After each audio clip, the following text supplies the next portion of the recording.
Dear students, myself, Mr. P. P. Sutar, Associate Professor, Department of Chemistry, Gopal Krishna Gokhale College, Kolhapur.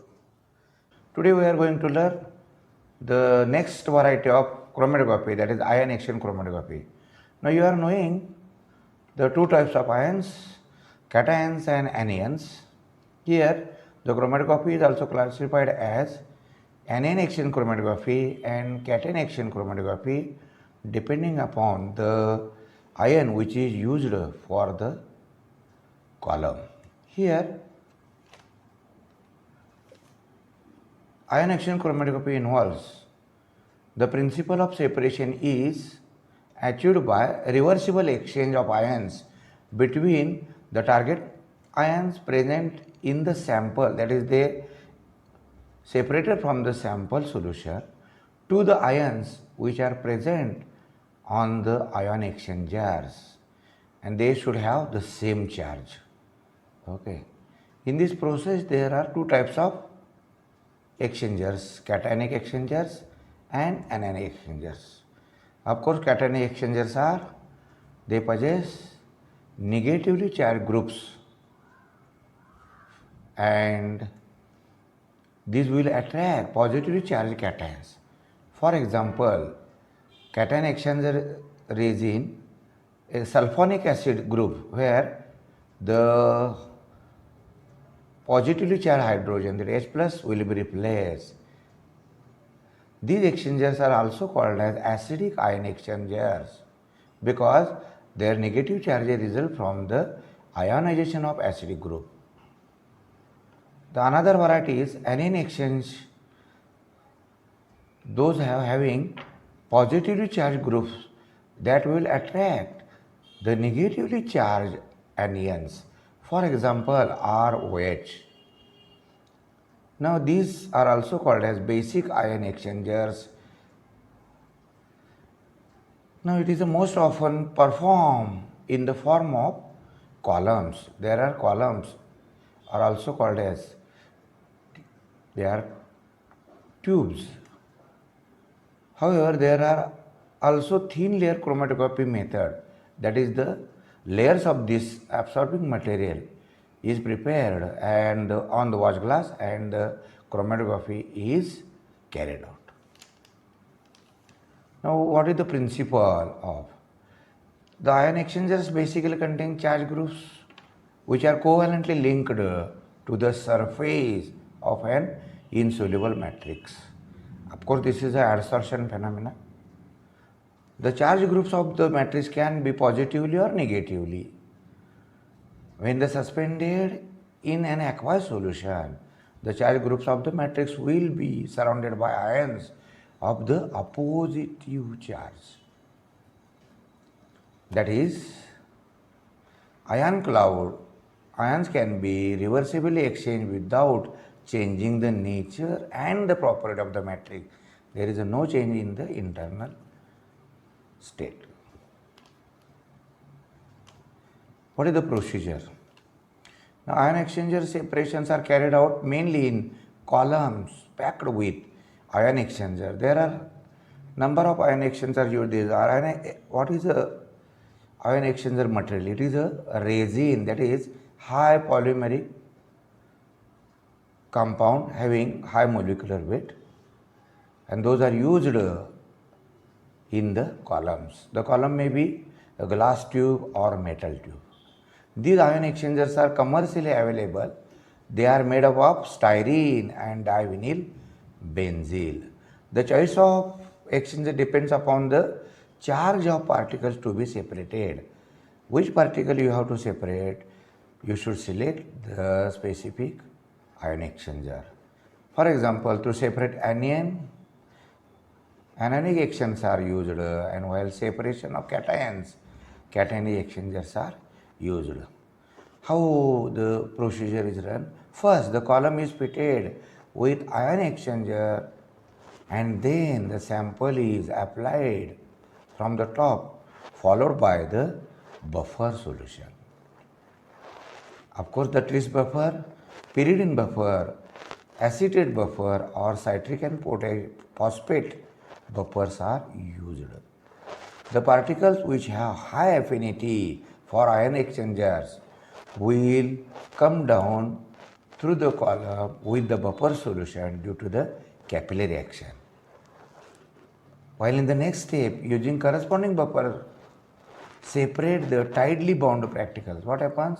Those are least affinity will travel more, while those are high affinity will separate at the least distance. Now, these particles are, that is separated particles are analyzed spectroscopically. Depending upon its ultimate use and area of application, the column material may be stainless steel, titanium or glass, or also inert plastic such as PEEK. Its diameter is about 2 millimeter to 5 centimeter, and its height, that is the length, varies from 3 centimeter to 50 centimeter, of course depending on whether it is used to be the normal analytical process, microanalysis or high speed work.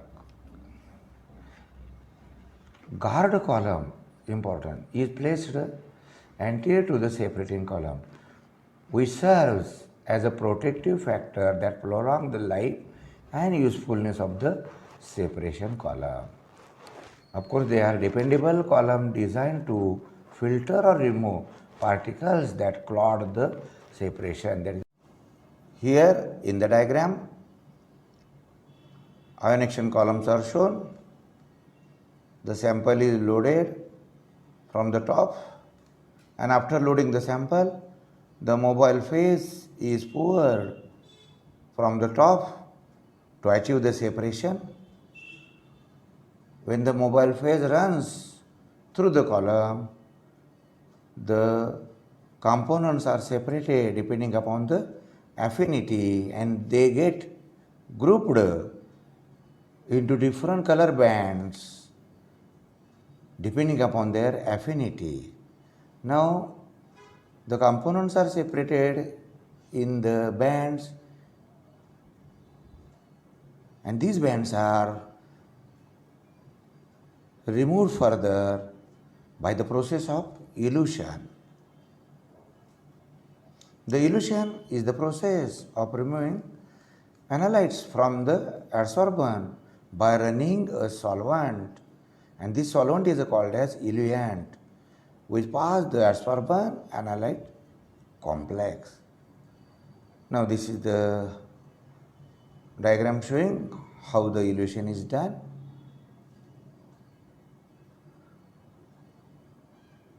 Elution analysis refers to the specific removal of the chemical entities from the chromatographic support with the help of solvent. The method makes the use of small volume of mixture that need to be separate, and the respective mobile phase is permitted to flow through the column downward direction, which runs due to the gravity. With the passage of time, the mobile phase moves down the column and the mixture of analytes undergo resolution into various distant zones, that is the bands, by the fact that the analytes in the mixture get adsorbed to various degree, that is various percentage. Now, as the components are separated, they are removed and collected separately. Now, we are going to see the advantages of this chromatography. The first advantage is separation of charged particles, of course. The method is almost kind of charged particles include large proteins, small nucleotides, and separation of amino acids. By this method, inorganic ions also can be separated. The method has one limitation. Of course, it is only charged molecules can be separated because the method is based on the charged ions and therefore only charged molecules can be separated. Now, applications of this ion exchange chromatography. It is used for the routine analysis of amino acids mixtures. About 20 principal amino acids from the blood serum can be separated by this method. The method is effective for purification of water, and method is also used for the analysis of the rocks, that is the lunar rocks, that is the rocks brought from the moon, and also for the traces of rare elements which are present on the earth. Now, with this, we complete the ion exchange chromatography.